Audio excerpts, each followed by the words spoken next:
Alright, this is going to be the step-by-step installation of the Volant PowerCore cool air intake. Basically the first couple of steps includes taking out the whole factory air box, unbolt this clamp, these two bolts, which is I guess the radiator reservoir hose. I actually want to retain the factory setup in the event I have to take it back to the dealership or whatever. So I don't want to cut these. I know some people actually cut these and reuse them. I actually have these rubberized hose clamps, so what I'm going to do is basically retain these. If I can reuse the bolt, great. If not, I have a bolt bucket that I will probably find some other bolts to reuse. That way you can retain this, because the new intake doesn't have these two mounting locations. And the reason why I chose the Volant PowerCore, again, yeah, I like the sound of cool air intake, and everyone can, they have their own opinions about it. You know, people have constant arguments over power increase or efficiency increase or whatnot.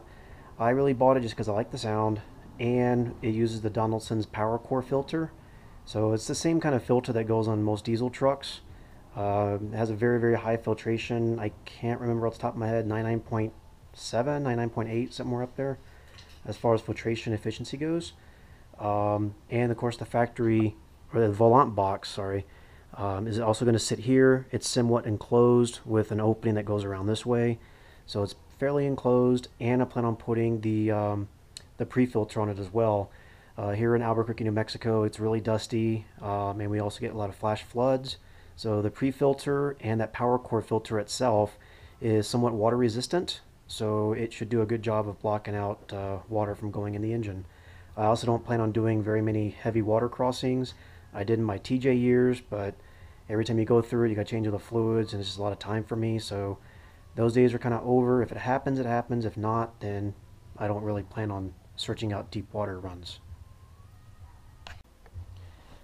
Alright, so this is the Volant kit. It's got clamps.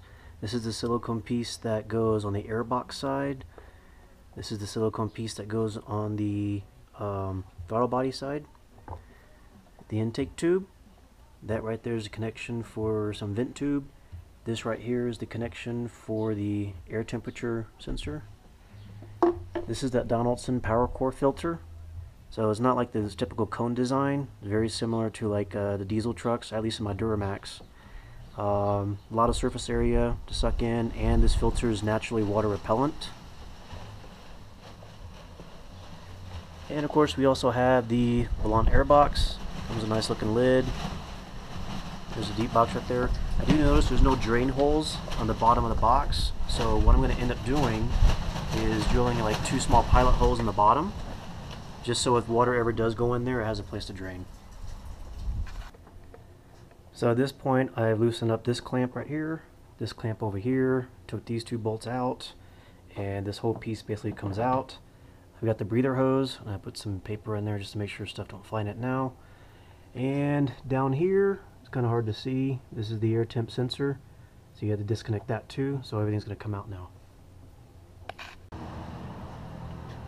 Alright, so far installed the Volant air box. This is a bolt that's in the factory bolt position right there. You just take the bolt out, reinstall it right there. The bottom of this box has got two little, I don't know, studs, and it basically goes in the two factory locations with the rubber grommets. Leave the rubber grommets in the vehicle. And that's it so far. And of course, don't forget to take out the air temperature sensor. Basically what you do is turn it counterclockwise by a quarter turn, and very gently work it out of the factory air box, which is in that location right there. So just barely gently work it out, very carefully, by the way. This, I think someone said online, this is like a $20 or $30 part, so it's not worth breaking. But it looks to be very fragile. And while it's here, this is all the factory components that I pulled out so far. Alright, so here's the main components installed. I'm starting over here with the throttle body. This silicone piece right here was a little hard to get on. I had to use a little bit of WD-40 to kind of lubricate the intake tube. I was wrestling with it for about half an hour before I broke up the WD-40. So I got that on, and then this goes right onto the throttle body, clamp those down. The air intake temperature sensor, whatever this is, clips right back on here. It's not too tight, but snug, so plenty of room. This breather vent tube, whatever this is, this took a little bit of twisting to kind of get it to reroute correctly without binding up the tube itself, but it fits right in. Pressure fit. There was no clamp from the factory, so there's no clamp now. Then this piece right here, this bend allows a little bit of flexibility for engine revs or torque or whatever. This is all clamped down. And then this is the PowerCore, Donaldson's filter. Goes on there, clamps down. And other than that, I'm about to put on the pre-filter and then put the lid back on. So one thing I noticed, it's a lot easier to put the pre-filter on if you take the filter out, just because there's not a lot of room to move.